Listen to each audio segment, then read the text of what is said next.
Hello friends आज की इस वीडियो में हम लोग देखने वाले हैं यूथ कंपटीशन टाइम्स के द्वारा जो बिहार पुलिस कांस्टेबल की जो न्यू बुक जारी की गई है उसी को लेकर चलते हुए आज के इस वीडियो में हम लोग पुरुष एवं महिला भर्ती परीक्षा 2024 के लिए इसमें जो है टोटल 23 सेट्स दिए गए हैं।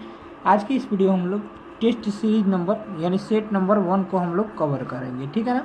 काफ़ी इंपॉर्टेंट ये बुक है और ये काफ़ी महत्वपूर्ण बुक होगा, ठीक है ना। ये सभी जो है सॉल्व पेपर्स हैं और आपके एग्ज़ाम के लिए काफ़ी इंपॉर्टेंट भी है। तो आइए वीडियो को बिना देरी किए हम लोग स्टार्ट कर लेते हैं। यहाँ से बिहार पुलिस मद निषेध सिपाही भर्ती परीक्षा जो 2022 में पेपर हुआ था, जिसका एग्ज़ाम डेट जो था 27/2/2022, उसी को हम लोग पेपर को हम लोग कवर करेंगे। तो आइए हम लोग कवर कर लेते हैं, जो कि आपके एग्ज़ाम जिसका 7 अगस्त से एग्ज़ाम है उसके लिए रामबाण साबित होने वाला है। तो फर्स्ट क्वेश्चन दिया गया है बेकिंग सोडा है, सोडियम का क्या है। इसका राइट आंसर हो जाएगा डी ऑप्शन बाइकार्बोनेट है।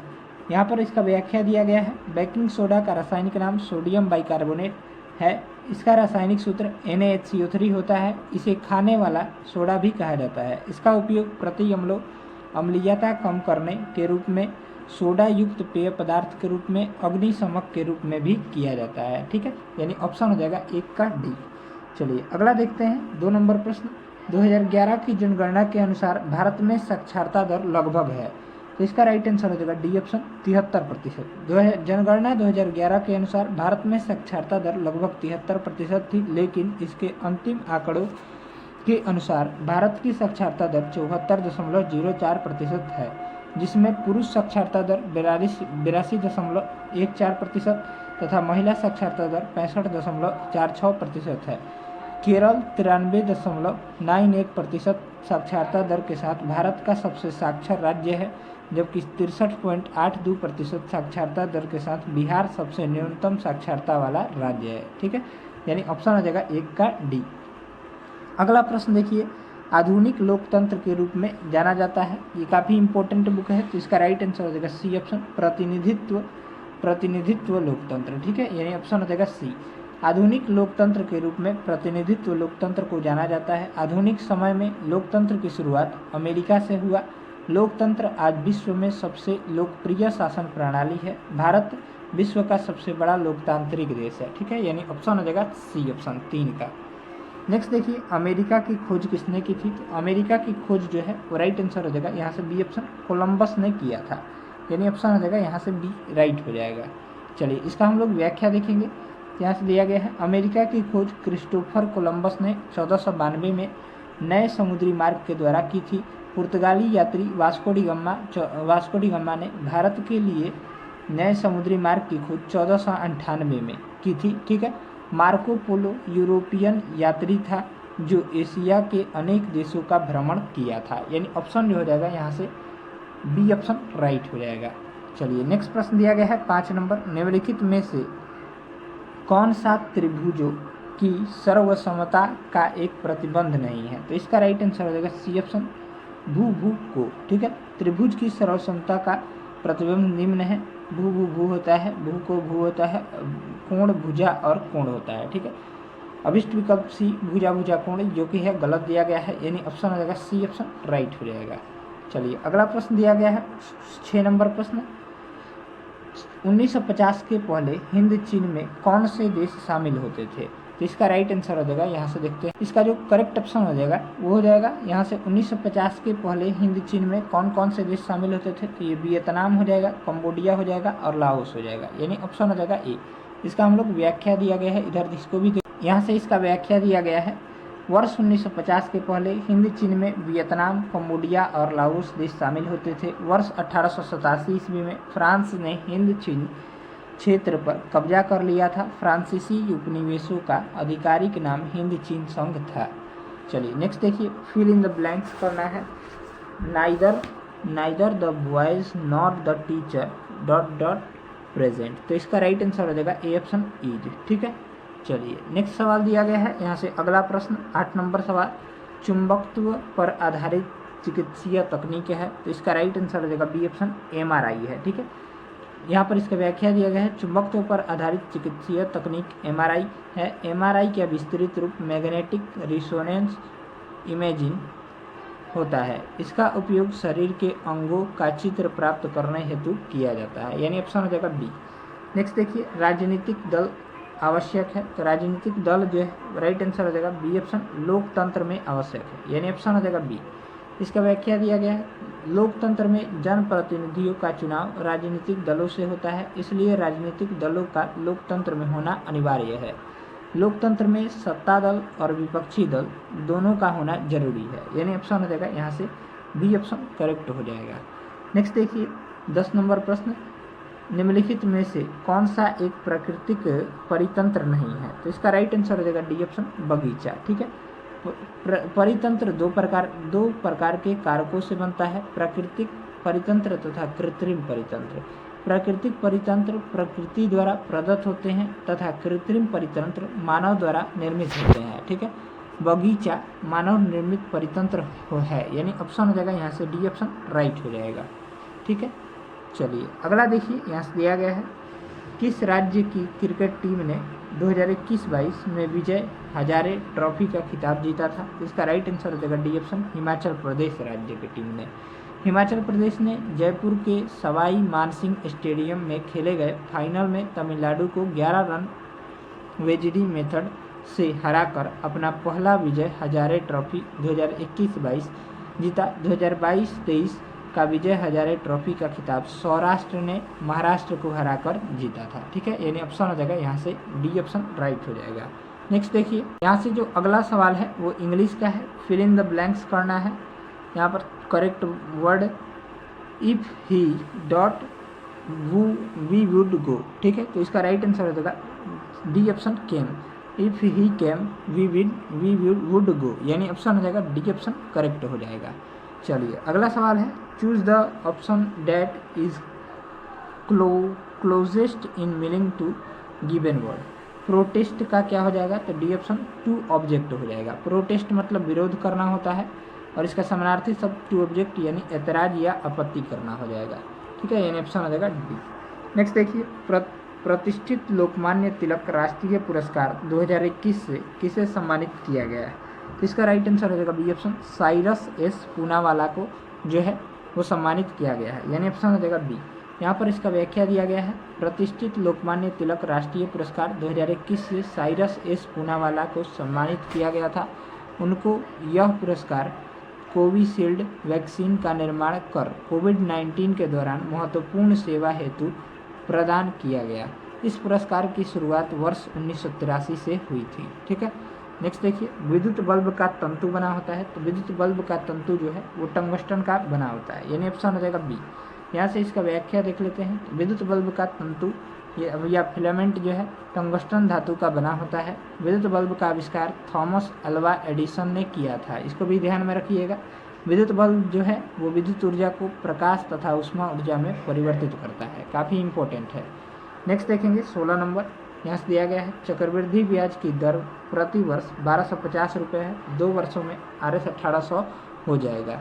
तो इसका राइट आंसर हो जाएगा, यहाँ से दिया गया है सी ऑप्शन 20% राइट हो जाएगा। ठीक है, इसका व्याख्या जो है हम लोग टेलीग्राम चैनल पर इसका जो है PDF अपलोड कर देंगे, आप लोग वहाँ से जुड़ना ना भूलिएगा। उसका लिंक टेलीग्राम का इसी वीडियो के डिस्क्रिप्शन बॉक्स में है, जरूर जुड़ जाइएगा।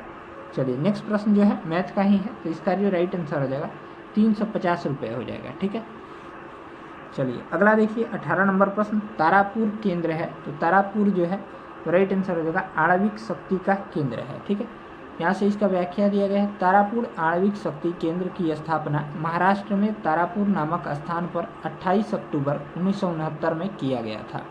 यह भारत का पहला व्यावसायिक परमाणु ऊर्जा स्टेशन है। इसका संचालन राष्ट्रीय बिजली निगम द्वारा किया जाता है।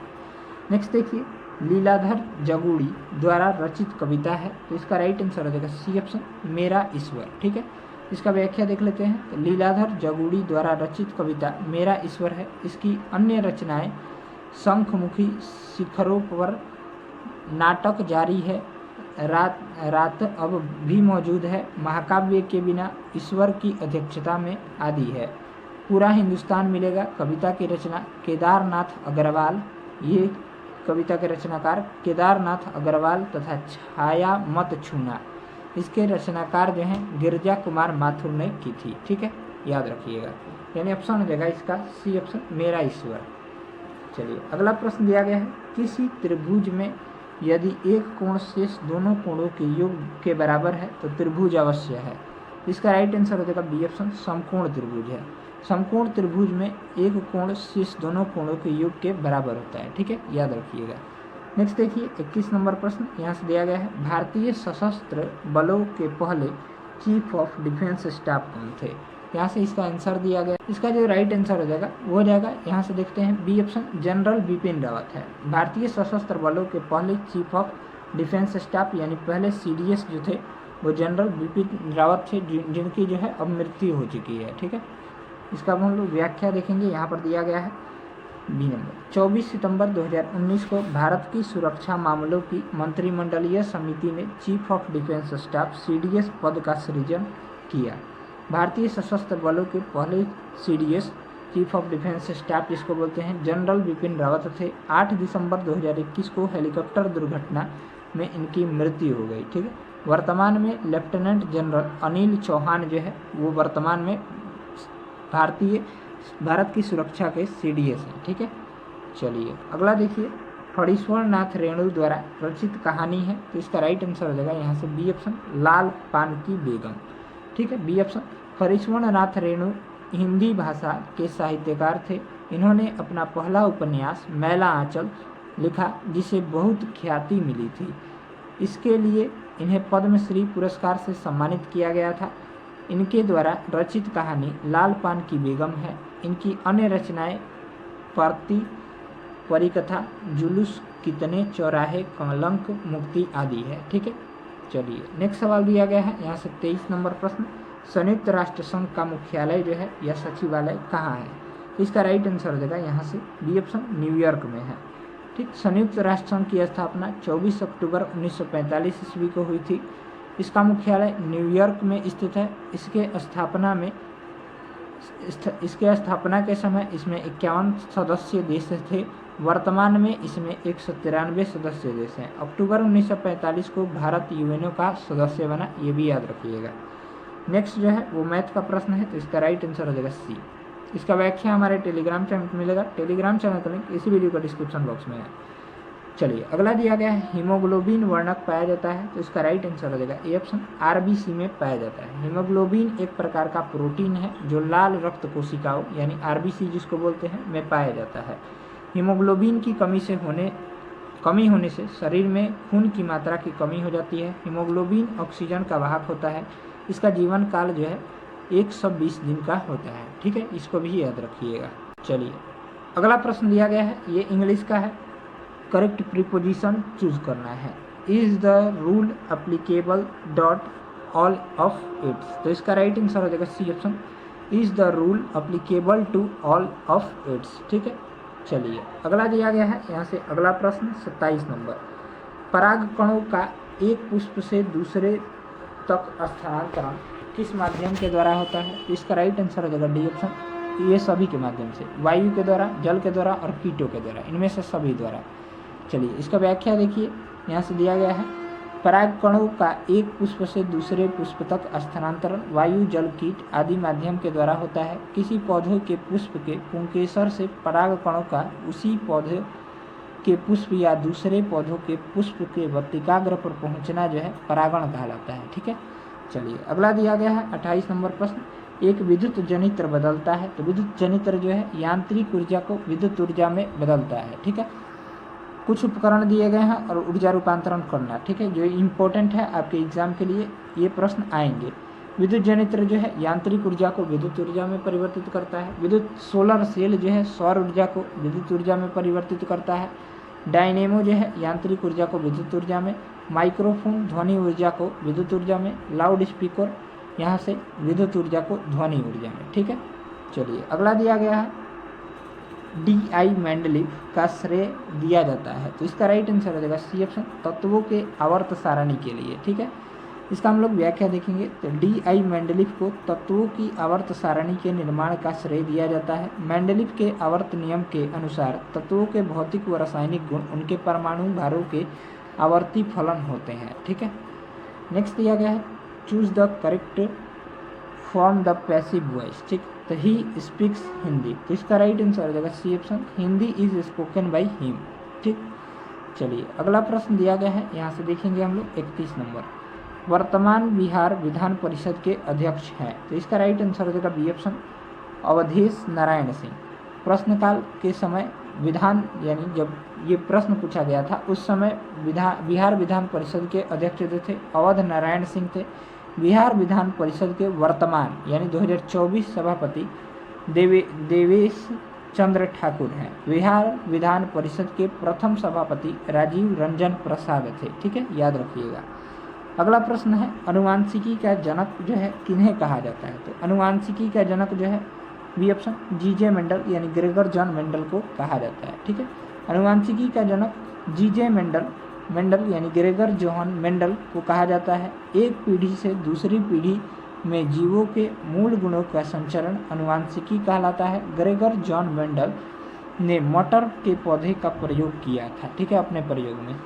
चलिए नेक्स्ट दिया गया है, प्रथम विश्व युद्ध कब शुरू हुआ था, तो इसका राइट आंसर हो जाएगा सी ऑप्शन।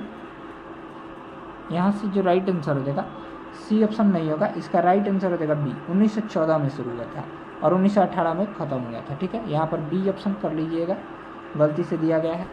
तो प्रथम विश्व युद्ध की शुरुआत 1914 में 14 ईस्वी की ऑस्ट्रिया द्वारा सर्बिया पर आक्रमण किए जाने के साथ हुई। यह 4 वर्षों तक चला।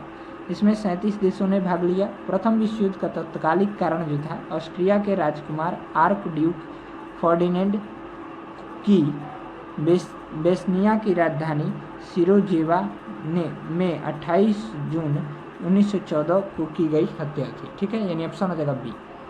चलिए अगला दिया गया है, समुद्र का कुछ भी नहीं होता, मानो अपनी अबूझ भाषा में कहता रहता है, रेखांकित पद प्रतीक है। तो इसका राइट आंसर हो जाएगा डी ऑप्शन, समाज का कुछ भी नहीं होता। ठीक है, यहाँ से इसका राइट आंसर हो जाएगा डी।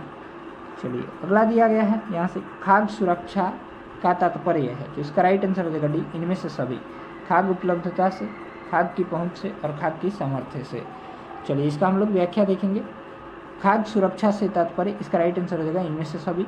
खाद्य सुरक्षा से तात्पर्य खाद्य पदार्थों की सुनिश्चित आपूर्ति यानी पहुंच एवं जन सामान्य के लिए भोज्य पदार्थों की उपलब्धता तथा खाद्य सामर्थ्य से है। ठीक है, अगला देखिए, यहाँ से दिया गया है, इसके संदर्भ में राष्ट्रीय खाद्य सुरक्षा अधिनियम 2013 है, जिसका उद्देश्य एक गरिमापूर्ण जीवन जीने के लिए लोगों को वहनीय मूल्यों पर अच्छी गुणवत्ता के खाद्यान्न की पर्याप्त मात्रा उपलब्ध कराते हुए उन्हें मानव जीवन चक्र दृष्टिकोण में खाद्य और पोषणिक सुरक्षा प्रदान करना है। नेक्स्ट देखिए, यहाँ से दिया गया है 36 नंबर, निम्नलिखित में से कौन जुलाई 2021 को अंतरिक्ष में यात्रा करने वाली द्वितीय भारतीय मूल की महिला बनी है। इसका जो राइट आंसर हो जाएगा, वो हो जाएगा क्या हो जाएगा, तो सिरिसा बांदला बनी है, यानी ऑप्शन हो जाएगा सी। चलिए इसका हम लोग व्याख्या देखेंगे, इसका व्याख्या देख लेते हैं। तो सिरिसा बांदला जुलाई 2021 को अंतरिक्ष में यात्रा करने वाली द्वितीय भारतीय मूल की महिला बनी है। पहली भारतीय मूल की महिला कल्पना चावला है। सिरिसा आंध्र प्रदेश के गुंटूर जिले की है। ठीक है, इसको भी याद रखिएगा। चलिए नेक्स्ट प्रश्न दिया गया है, राष्ट्रीय मानवाधिकार आयोग की स्थापना जो है हुई थी, वर्ष कौन सा था, तो डी ऑप्शन 1993 में हुई थी। राष्ट्रीय मानवाधिकार आयोग की स्थापना राष्ट्रीय मानवाधिकार संरक्षण अधिनियम 1993 के तहत 12 अक्टूबर 1993 को किया गया था। इसके अध्यक्ष एवं सदस्यों की नियुक्ति राष्ट्रपति द्वारा प्रधानमंत्री की अध्यक्षता वाली 6 सदस्यीय समिति की सिफारिश पर की जाती है। इसके अध्यक्ष एवं सदस्यों का कार्यकाल 3 वर्ष या 70 वर्ष जो पहले हो की आयु तक होता है। ठीक है, यानी ऑप्शन हो जाएगा यहाँ से डी। नेक्स्ट देखिए, यहाँ पर इसका राइट आंसर हो जाएगा इंग्लिश का बी ऑप्शन। चलिए अगला दिया गया है, भारत का प्रथम परमाणु संयंत्र कहाँ स्थापित किया गया, तो इसका राइट आंसर हो जाएगा बी ऑप्शन, तारापुर महाराष्ट्र में। यहाँ से इसका व्याख्या देख लेते हैं। भारत का प्रथम परमाणु संयंत्र तारापुर महाराष्ट्र में अमेरिका की सहायता से वर्ष 1969 में स्थापित किया गया था। भारत के प्रमुख परमाणु संयंत्र दिए गए हैं। रावत भट्टा जो है राजस्थान में, कलपक्कम जो है तमिलनाडु में, कैगा है कर्नाटक में, नरौरा है उत्तर प्रदेश में और काकरापार जो है गुजरात राज्य में है। ठीक है, याद रखिएगा। चलिए अगला देखिए, बैलाडीला श्रेणी किस जिले में स्थित है, तो इसका राइट आंसर हो जाएगा बस्तर जिले में। ठीक है, बेलाडीला श्रेणी जो है बस्तर जिले में स्थित है। बेलाडीला श्रेणी में प्रचुर मात्रा में लौह अयस्क पाया जाता है। बेलाडीला वर्तमान में छत्तीसगढ़ के दंतेवाड़ा जिला में राष्ट्रीय खनिज विकास निगम के अधीन लौह अयस्क खान है। चलिए नेक्स्ट देखिए, यहाँ से दिया गया 41 नंबर। सरहुल पर्व मुख्यतः कैसे मनाते हैं, कौन मनाते हैं? इसका राइट आंसर हो जाएगा मुंडा। ठीक है, सरहुल पर्व मुख्यतः मुंडा मनाते हैं। मुंडा झारखंड की एक प्रमुख जनजाति है। सरहुल पर्व प्रकृति के परिवर्तन और उल्लास के स्वागत के रूप में मनाया जाता है। नेक्स्ट देखिए, यहाँ से दिया गया है अमन फसल संबंधित है, तो इसका राइट आंसर हो जाएगा धान से। अमन फसल धान से संबंधित है। औस, अमन तथा बोरो चावल की फसलें हैं। ठीक है, याद रखिएगा।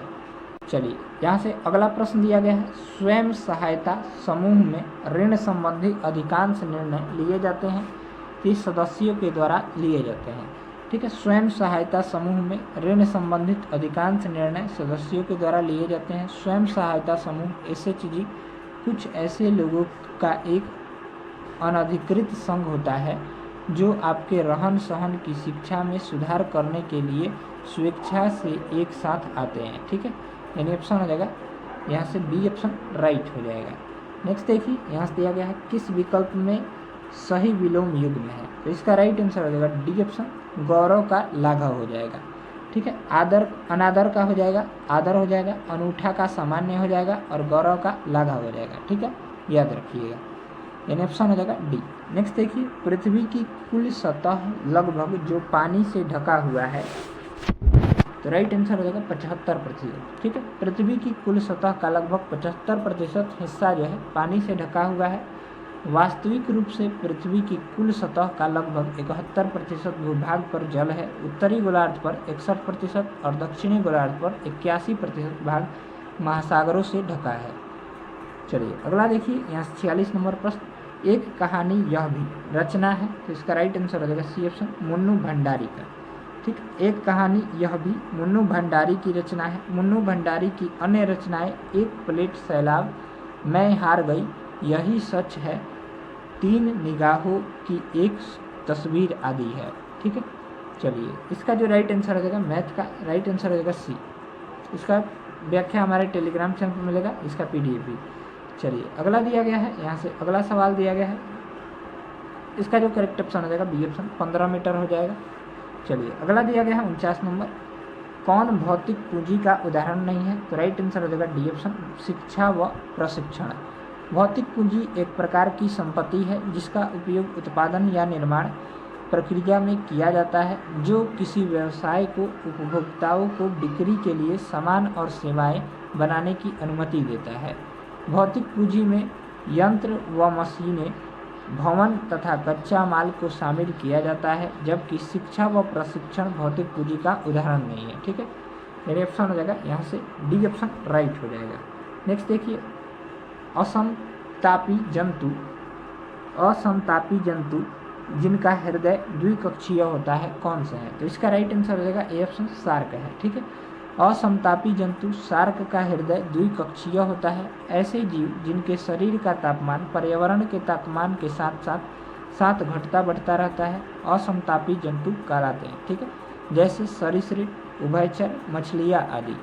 इन्हें शीतरक्तीय जीव भी कहा जाता है। चलिए अगला देखिए, क्रिया बल एवं प्रतिक्रिया बल हमेशा लगते हैं, तो इसका राइट आंसर हो जाएगा डी, अलग अलग वस्तुओं पर और विपरीत दिशाओं में। ठीक है, यहाँ से इसका व्याख्या दिया गया है, क्रिया बल व प्रतिक्रिया बल हमेशा अलग अलग वस्तुओं पर विपरीत दिशाओं में लगते हैं। न्यूटन के तृतीय नियम के अनुसार प्रत्येक क्रिया के बराबर परंतु विपरीत दिशा में प्रतिक्रिया होती है। ठीक है, चलिए अगला प्रश्न दिया गया है, यहाँ से कुछ उदाहरण दिए गए हैं तृतीय नियम के। बंदूक से गोली निकलते समय पीछे की ओर धक्का लगना या झटका लगना, ऊंचाई से कूदने पर चोट लगना और रॉकेट का आगे बढ़ना, ये तीनों जो है तृतीय नियम के उदाहरण हैं न्यूटन के गति के। ये काफ़ी पूछे जाते हैं। चलिए अगला दिया गया है, निम्न में से किस क्षेत्र में मौसमी बेरोजगारी की समस्या होती है? ठीक, यहाँ से जो इसका राइट आंसर हो जाएगा, किस क्षेत्र में मौसमी बेरोजगारी की समस्या होती है? तो कृषि क्षेत्र में। ठीक है, यानी ऑप्शन हो जाएगा ए। चलिए इसका व्याख्या यहाँ पर दिया गया है, कृषि क्षेत्र में मौसमी बेरोजगारी की समस्या होती है। मौसमी बेरोजगारी वह स्थिति है जिसमें साल के कुछ विशिष्ट महीनों में बेरोजगारी का स्तर बढ़ने की उम्मीद होती है। ठीक है, नेक्स्ट देखिए 53 नंबर प्रश्न, निम्नलिखित में से किसका बीज प्रोटीन एवं वसा यानी तेल का प्रचुर स्रोत है? तो इसका राइट आंसर देगा बी, सोयाबीन का। ठीक है, सोयाबीन का बीज प्रोटीन व वसा यानी तेल का प्रचुर स्रोत है। सोयाबीन में 42% प्रोटीन, 22% वसा और 21% कार्बोहाइड्रेट व 12% नमी व 3% अन्य घटक होते हैं। ठीक है, नेक्स्ट देखिए, राष्ट्रपति को महाभियोग की प्रक्रिया से कौन अपदस्थ कर सकता है? तो राइट आंसर रहेगा ये संसद। ठीक है, राष्ट्रपति को महाभियोग की प्रक्रिया से संसद द्वारा अपदस्थ किया जा सकता है, यानी पद से हटाया जा सकता है। यहाँ से देखिए, भारतीय संविधान के अनुच्छेद 61 में महाभियोग का वर्णन किया गया है। इसकी सूचना राष्ट्रपति को 14 दिन पूर्व दी जाती है। महाभियोग का प्रस्ताव संसद के किसी भी सदन में कम से कम 1/4 सदस्यों द्वारा हस्ताक्षरित प्रस्ताव द्वारा लाया जाता है। नेक्स्ट देखिए, मतदाता सूची को आमतौर पर कहा जाता है। तो राइट आंसर देगा सी, वोटर्स लिस्ट यानी मतदाता सूची कहा जाता है। वोटर्स लिस्ट ठीक है, यानी वोटर आईडी। मतदाता सूची को आमतौर पर वोटर लिस्ट कहा जाता है। यह सूची निर्वाचन आयोग द्वारा तैयार की जाती है। निर्वाचन आयोग का वर्णन भारतीय संविधान के अनुच्छेद 324, 329 में किया गया है।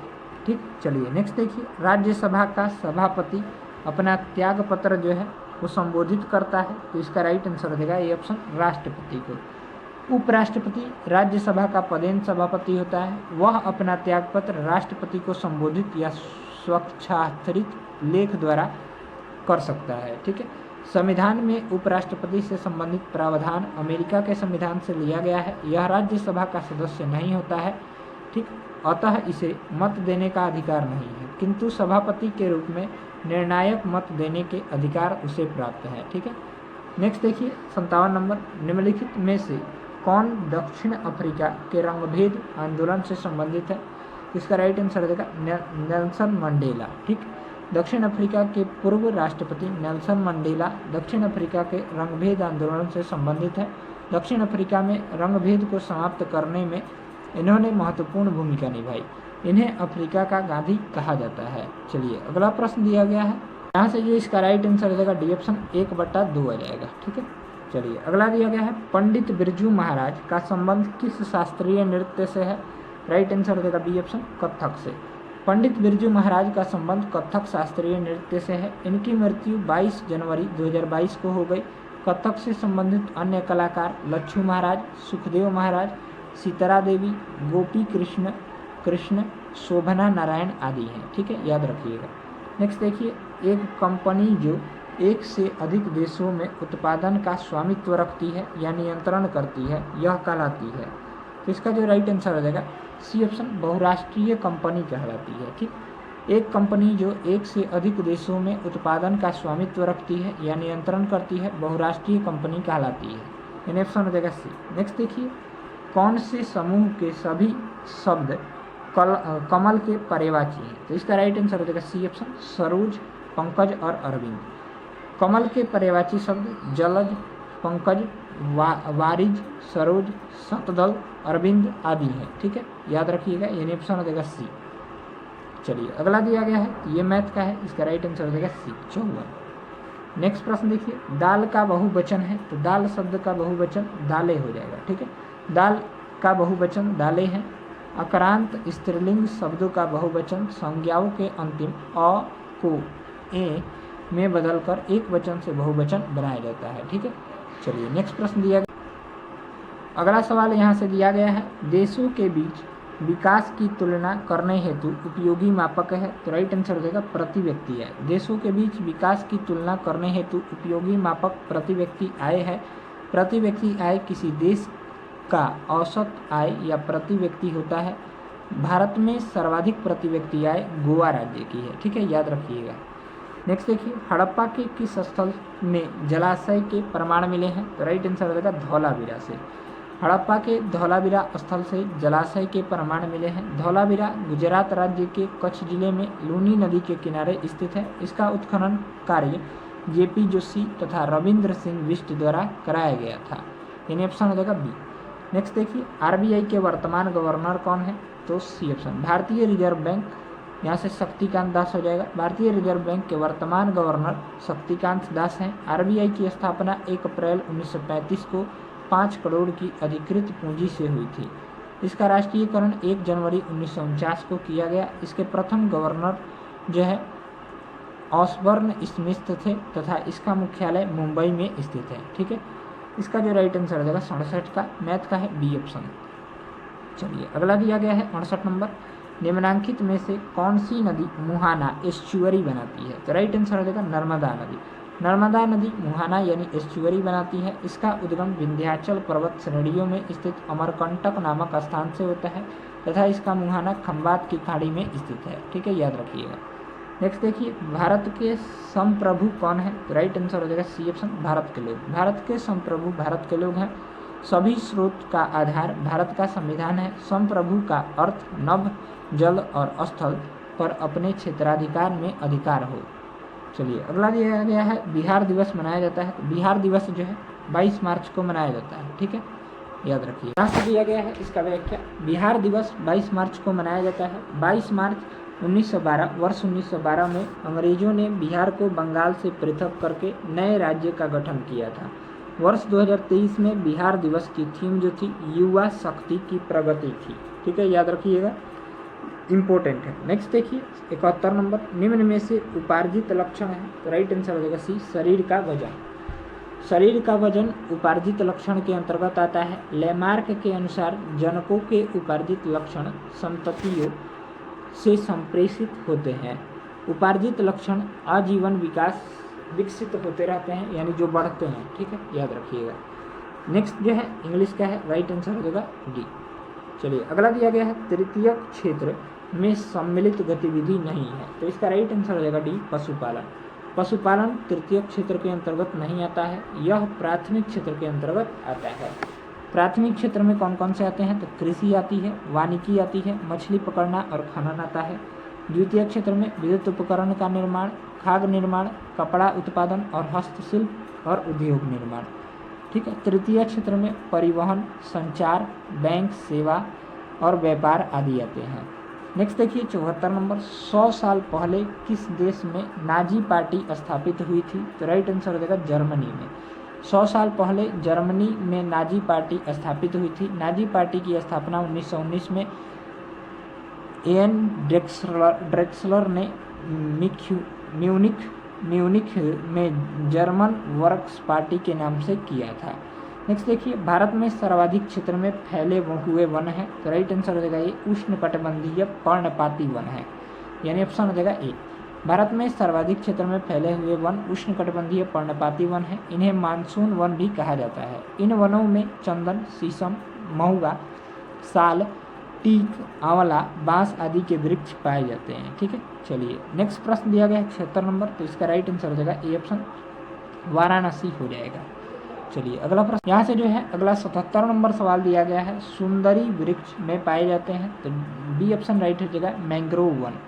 सुंदरी वृक्ष मैंग्रोव वन में पाए जाते हैं। मैंग्रोव वन विश्व के उष्णकटिबंधीय और उपोष्णकटिबंधीय क्षेत्र के लवण पादप समूहों का एक विविध समूह है जो ऑक्सीजन की कमी, उच्च लवणता और दैनिक ज्वारीय उपलावन जैसी परिस्थितियों के बीच अस्तित्व को बनाए रखता है। ठीक है, यानी ऑप्शन हो जाएगा बी।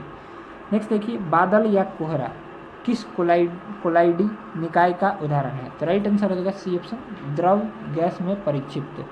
बादल या कोहरा द्रव गैस में परिक्षिप्त कोलाइडी निकाय का उदाहरण है। गैस में द्रव के परिक्षेपण से द्रव एरोसोल यानी कोलाइड का निर्माण होता है। ठीक है, नेक्स्ट देखिए, संज्ञा शब्द जहर में इला प्रत्यय जोड़ने पर कौन सा विशेषण बनेगा? तो राइट आंसर हो जाएगा सी ऑप्शन, जहरीला।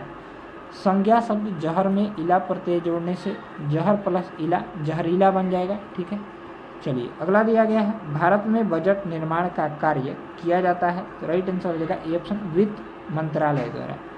भारतीय संविधान के अनुच्छेद 112 में बजट का उल्लेख है। यह एक वित्तीय वर्ष में सरकार की अनुमति, प्राप्तियों एवं व्यय का विवरण होता है। बजट वित्त मंत्रालय द्वारा जारी किया जाता है। वित्त मंत्री इसे संसद में बजट सत्र में प्रस्तुत करते हैं। नेक्स्ट देखिए, अक्षय यानी नवीकरणीय ऊर्जा के स्रोत हैं, तो राइट आंसर हो जाएगा डी ऑप्शन सूर्य। सूर्य अक्षय यानी नवीकरणीय ऊर्जा का उदाहरण है। अक्षय ऊर्जा स्रोत वे स्रोत हैं जिनका उपयोग होने पर भी अनवर्त यानी पुनर्भरण और नवीनीकृत होता रहता है, यानी उत्पन्न होते रहता है। इसने हाल के समय में समाप्त होने की संभावना नहीं होती है। अक्षय ऊर्जा के अन्य स्रोत जो हैं वायु है, ऊर्जा है, वायु ऊर्जा है, बायोमास है, भूतापीय ऊर्जा आदि है। चलिए अगला प्रश्न दिया गया है यहाँ से 82 नंबर सवाल, निम्न में से कौन संविधान निर्मात्री सभा का सदस्य नहीं था? राइट आंसर हो जाएगा ए ऑप्शन मोहम्मद अली जिन्ना। इसका हम लोग व्याख्या देखेंगे। इसका राइट आंसर हो जाएगा ए। मोहम्मद अली जिन्ना संविधान निर्मात्री सभा का सदस्य नहीं थे। संविधान सभा का गठन कैबिनेट मिशन के प्रस्ताव पर हुआ, जिसमें 389 देशों सदस्यों का निर्धारण किया गया था। भारत के विभाजन के बाद इनकी संख्या घटकर 299 रह गई। मुस्लिम लीग के 73 सदस्य थे। चलिए नेक्स्ट देखिए, यहाँ से जो है अगला सवाल दिया गया है, एक परितंत्र में सभी हरे पौधे एवं नील हरित शैवाल जिनमें प्रकाश संश्लेषण की क्षमता होती है डैश वर्ग में आते हैं? तो ए ऑप्शन उत्पादक वर्ग में आते हैं। एक परितंत्र में सभी हरे पौधे व नीले हरे शैवाल उत्पादक श्रेणी में आते हैं। ये प्रकाश संश्लेषण द्वारा अपना भोजन बनाते हैं। उत्पादक वर्ग स्वयं स्वपोषी तथा पर्यावरण के जैविक घटक कहलाते हैं। इन उत्पादकों पर प्राथमिक उपभोक्ता प्रत्यक्ष रूप से तथा द्वितीयक उपभोक्ता अप्रत्यक्ष रूप से निर्भर होती है। नेक्स्ट देखेंगे, परख जो हाल ही में खबरों में रहा किस क्षेत्र से जुड़ा एक पोर्टल है? तो इसका राइट आंसर हो जाएगा सी ऑप्शन छात्रों के सीखने का आंकलन से। ठीक है, यहाँ से दिया गया है परख छात्रों के सीखने के आंकलन क्षेत्र से जुड़ा एक पोर्टल है। इसे राष्ट्रीय शिक्षा नीति 2020 के अनुसार डिजाइन किया गया। इसका पूरा नाम performance assessment review and analysis of knowledge for holistic development है, याद रखिएगा। नेक्स्ट देखिए, जापान एक विकसित या धनवान देश बना है, तो इसका राइट आंसर हो जाएगा ये मानव संसाधनों में निवेश द्वारा। जापान एशिया महाद्वीप का विकसित देश है जो अपने देश के मानव संसाधनों में निवेश करते रहने से इस स्थिति में आया है। जापान ने 1868 में मेइजी पुनर्स्थापना के साथ मानव संसाधन पर निवेश करने पर बल देने लगा, यानी ऑप्शन हो जाएगा ए ऑप्शन करेक्ट हो जाएगा। चलिए अगला प्रश्न दिया गया है, यहाँ से अगला सवाल दिया गया है, जितेंद्रिय शब्द का सही संधि विच्छेद है? तो राइट आंसर हो जाएगा ये जित प्लस इंद्रिय। जितेंद्रिय शब्द का सही संधि विच्छेद जित प्लस इंद्रिय है, इसमें गुण संधि है। नेक्स्ट देखिए, मृदा अपरदन को रोका जा सकता है? तो वनारोपण द्वारा, यानी ऑप्शन हो जाएगा ए। वनारोपण मृदा अपरदन को रोकने का सबसे उत्कृष्ट तरीका है। मिट्टी की ऊपरी व उपजाऊ परत का कटकर बह जाना मृदा अपरदन कहलाती है। चलिए नेक्स्ट दिया गया है, भारत के निहाल सरीन का संबंध निम्नलिखित में से किस खेल से है? सी ऑप्शन शतरंज से है। भारत के निहाल सरीन का संबंध शतरंज खेल से है। इन्होंने जून 2021 में सर्बिया में सिल्वर लेक ओपन शतरंज टूर्नामेंट जीता था। चलिए अगला सवाल है, चलिए यहाँ से अगला सवाल दिया गया है, इस्पात तथा लोहे को जंग से सुरक्षित रखने के लिए उन पर यशत लेपन की प्रक्रिया में एक पतली परत निम्न की है? राइट आंसर हो जाएगा सी ऑप्शन जस्ता, यानी जिंक की धातु की पतली परत चढ़ाई जाती है। इस्पात तथा लोहे को जंग लगने से बचाने के लिए उस पर यशत लेपन यानी गैल्वेनीकरण की प्रक्रिया में जस्ते यानी जिंक की पतली परत चढ़ाई जाती है। ठीक है, जिससे जो है जंग नहीं लगता है। चलिए इसका राइट आंसर हो जाएगा, इंग्लिश का राइट आंसर हो जाएगा ए ऑप्शन। चलिए इसका भी राइट आंसर हो जाएगा ए। अगला दिया गया है, उत्तर दक्षिण गलियारा जोड़ता है? तो सी ऑप्शन श्रीनगर से कन्याकुमारी को जोड़ता है। भारत का उत्तर दक्षिण गलियारा NH44 यहाँ से भी कहा जाता है। यह भारत का सबसे लंबा राष्ट्रीय राजमार्ग है। जम्मू और कश्मीर के श्रीनगर को तमिलनाडु के कन्याकुमारी से जोड़ता है। इसका सर्वाधिक विस्तार तमिलनाडु राज्य में है।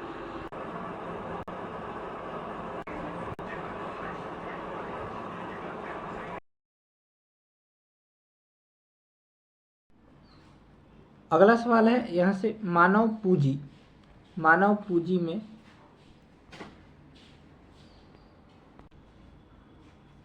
पूंजी में निवेश करने का जरिया है। तो इसका राइट आंसर हो जाएगा सी, शिक्षा व प्रशिक्षण दोनों। मानव को उपयोगी श्रम व उत्पादन बनाने के लिए उस पर किया गया निवेश मानव पूंजी निवेश कहलाता है। इसके लिए शिक्षा, प्रशिक्षण, स्वास्थ्य, सुरक्षा, कौशल आदि में निवेश करना होता है। नेक्स्ट देखिए, बायोगैस का मुख्य घटक होता है। तो बायोगैस का मुख्य घटक मीथेन होता है। मीथेन बायोगैस का मुख्य घटक होता है। मीथेन जिसका रासायनिक सूत्र CH4 को मार्स गैस भी कहा जाता है। चलिए अगला दिया गया है, भारत में लौटते मानसून की ऋतु की अवधि है। तो यहाँ से जो दिया गया है, यहाँ से भारत में लौटते हुए मानसून की अवधि अक्टूबर-नवंबर है। लौटते मानसून शरद ऋतु में कोरोमंडल तट पर वर्षा करते हैं। चलिए अगला दिया गया है 96 नंबर प्रश्न, 1855 यहाँ से दिया गया है, 1855 में देश की पहली जूट मिल कहाँ स्थापित की गई थी। इसका राइट आंसर हो जाएगा सी ऑप्शन, यहाँ से कोलकाता में स्थापित की गई थी। 1855 में देश की पहली जूट मिल कोलकाता के रिसरा में स्थापित की गई। इसे जॉर्ज ऑकलैंड ने स्थापित करवाया था। पश्चिम बंगाल में सर्वाधिक जूट उत्पादन होता है। चलिए अगला दिया गया है 97 नंबर, कर्नाटक में होने वाले, यहाँ से है कर्नाटक में होने वाली ग्रीष्म ऋतु वर्षा को कहते हैं। तो इसका राइट आंसर हो जाएगा ए ऑप्शन, आम्र वर्षा कहते हैं। इसका व्याख्या देखिए, कर्नाटक में होने वाली ग्रीष्म ऋतु की वर्षा को आम्र वर्षा कहते हैं। यही हवाएं असम और पश्चिम बंगाल राज्यों में आर्द्रता के साथ तीव्रता से चलती है, जिन्हें पूर्वी भारत में नॉर्वेस्टर तथा पश्चिम बंगाल में काल बैसाख भी कहा जाता है। केरल एवं आसपास के क्षेत्रों में इस वर्षा को चेरी ब्लॉसम एवं कॉफी वर्षा कहा जाता है। नेक्स्ट देखेंगे, सविनय अवज्ञा आंदोलन कब और किस यात्रा से शुरू हुआ। तो राइट आंसर हो जाएगा सी ऑप्शन, 1930 दांडी यात्रा से। सविनय अवज्ञा आंदोलन की शुरुआत 1930 में दांडी यात्रा से हुई। 12 मार्च 1930 को गांधी जी ने 79 समर्थकों के साथ साबरमती आश्रम से दांडी के लिए प्रस्थान किया। 6 अप्रैल 1930 को उन्होंने दांडी पहुंचकर नमक कानून तोड़ने और यहीं से सविनय अवज्ञा आंदोलन की शुरुआत की। चलिए अगला देखिए, लेनिन का उत्तराधिकारी कौन था। तो राइट आंसर हो जाएगा सी, स्टालिन था। जोसेफ स्टालिन लेनिन का उत्तराधिकारी था। लेनिन की मृत्यु 1924 में जनवरी में हुई थी। लेनिन एक रूसी साम्यवादी क्रांतिकारी, राजनीतिज्ञ तथा सिद्धांतकार तथा सोवियत संघ रूस की प्रथम सरकार का मुखिया था। वह मार्क्स के विचारों का समर्थक था। चलिए यहाँ से 100 नंबर प्रश्न दिया गया है, निम्न में से किस श्रेणी में भारत आता है। राइट आंसर हो जाएगा सी, विकासशील देश में। भारत विकासशील देश है। यहाँ से ऐसे देश अल्प विकसित और विकसित देशों के मध्य अर्थव्यवस्था के सभी क्षेत्रों में विकास की ओर तेजी से अग्रसर रहते हैं। इनमें प्रति व्यक्ति आय विकसित देशों से कम होती है। चलिए यहाँ से हम लोग 1 to 100 प्रश्नों को कवर किए हैं। वीडियो अगर अच्छा लगा हो तो वीडियो को लाइक कर दीजिएगा और चैनल पर पहली बार विजिट करना तो चैनल को सब्सक्राइब कर लीजिएगा और बगल में जो बेल आइकन है उसे दबाना ना भूलिएगा। मिलते हैं नेक्स्ट वीडियो में, तब तक के लिए जय हिंद, जय भारत।